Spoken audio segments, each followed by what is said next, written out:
బంధాలు దూరం అవుతాయి. ఏ పరిచయం లేని వ్యక్తి ఒక చోట నిలబడితే మనం మృదువుగా నవ్వుతూ మాట్లాడితే వాళ్ళు మనకు దగ్గర అవుతారు. ఎంత గొప్ప వినయం ఉందండి అని మాట్లాడు.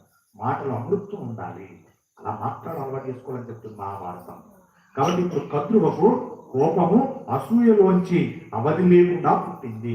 పిల్లలు ఎదురు ప్రశ్నించారు, అమ్మా అలా పిన్నమ్మని ఎందుకు చేసుకోవాలి దాసిగా? మేము వెళ్ళము, అలా ఆ గుర్రం తొక్కు చుట్టుకోము, అది తప్పు అని పిల్లలు అన్నారు. అనగా అసూయతో కూడుకున్నటువంటి అహంకారంతో కూడుకున్నటువంటి కోపం కద్రువలో అపారంగా వచ్చేసింది. వచ్చి ఆ తల్లి అంటుంది, చెట్టు తొర్రలో అగ్ని రాచుకోవడం మొదలైతే ఎంత పచ్చని చెట్టు అయినా ఏమవుతుంది? కాలిపోతుంది. ఆయన ఎంత పచ్చ ఉన్నా లోపల అందుకుంది అగ్ని, అది కొద్దిగా కొద్దిగా అంత పెద్ద పచ్చని చెట్టు కూడా పడేస్తుంది. అంటే అపారమైన కోపం వచ్చింది. కోపం వచ్చేసి కద్రువ మాట్లాడుతుంది. అనగూడని మాట తన పిల్లల్ని అంటుంది. ఏమన్నది ఆ తల్లి?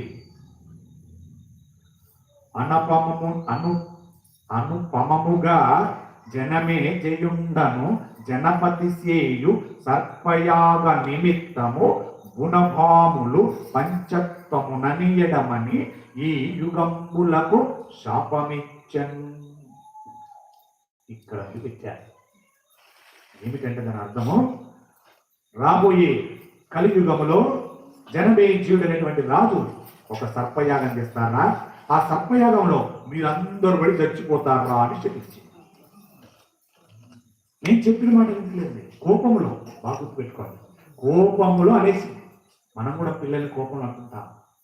దయచేసి ఈ రోజు నుండి మారాలి. పిల్లలు ఉన్నప్పుడు కోపాన్ని చేస్తారు, తప్పులు చేస్తారు, ఒక్కసారి కాదు 10 సార్లు చేస్తారు. వాళ్ళ పిల్లలు కదా. ఓర్పుతో సముదాయించి చెప్పు, ఓర్పుతో తిట్టు, కానీ తిట్టకూడని మాట తిట్టకు.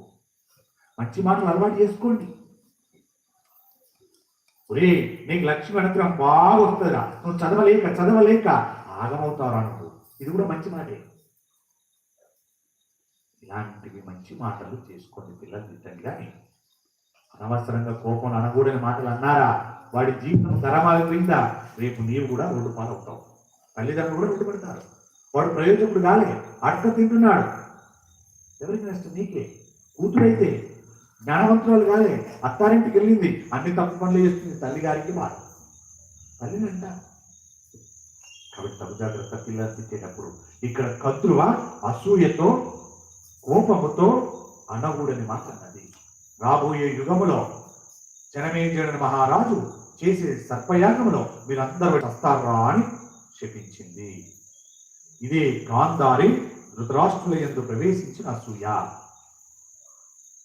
గాంధారికి ధృతరాష్ట్రుని కూడా అసూయ పెరిగి పిల్లలకు ఇలాగే దుర్బుద్ధులు చెప్పి దుర్యోధన దుశ్శాసనాదులను పెంచి పోషించి తన బిడ్డలు తన వంశం నశించేటట్టుగా ధృతరాష్ట్రుడు గాంధారి చేస్తున్నారు. మహాత్ముడు విదురుడు ఎదురు చెప్పాడు. పుట్టినప్పటి నుండి చెప్తున్నాడు, నీ పిల్లలని. ఆయన వినిపించుకోలేదు, మంచి మాటలు చెప్పలేదు. ఏమైపోయారు? కొంతమంది చెడిపోయారు, చెడ్డదారికి వెళ్ళిపోయారు, చచ్చుకున్నారు. మరి చిన్నతనం నుండి తల్లి కుంతిదేవి తండ్రి లేకపోయినా ఎన్ని మంచి మాటలు చెప్పిందో. గురువులు చెప్పిన మాటను పాండవులు విన్నారు. విని వారు ధర్మాన్ని పట్టుకున్నారు. కాబట్టి యుగాలు మారిన వారి పేరు ఉచ్చరిస్తున్నారు, వారి పేరును పెట్టుకుంటున్నారు. ఎవరైనా దుర్యోధన అనే పేరు పెట్టుకున్న ఉన్నారా? రావణాసుర అనే పేరు పెట్టుకున్న ఉన్నారా? కుంభకర్ణుడు అన్న పేరు పెట్టుకున్న ఉన్నారా? ఉండరు. ఎందుకు? వాళ్ళు అనుసరించింది చెడు కాబట్టి తల్లిదండ్రులే ప్రధానమైన కారణం ఉంటుంది. పిల్లవాడు చెడిపోయాడా, తల్లిదండ్రులే కారణం. పిల్లవాడు గుడికి వెళ్తలేడా, తల్లిదండ్రులే గుడికి వెళ్తలేరు. గుడికి వెళ్ళేటప్పుడు తీసుకెళ్ళట్లేదు, తీసుకెళ్ళినా 4 మంచి మాటలు చెప్పట్లేదు. ఆ విషయాలను చెబుతుంది.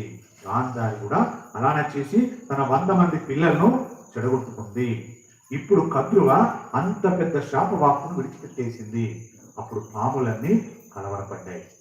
అమ్మ ఒక్కసారి కర్ర తీసి ఎర్రగా కండేస్తే పిల్లలు ఏమవుతారు? అప్పటిదాకా మాట్లాడిన వాళ్ళు వణుకుతూ పంపుకుంటారు. అమ్మకు అంత కోపం తెప్పియద్దు. పిల్లలు కూడా మారాలి. పిల్లలు అమ్మను బాగా కోపానికి వచ్చేలాగా ప్రవర్తించకూడదు. తల్లిదండ్రులు చెప్పిన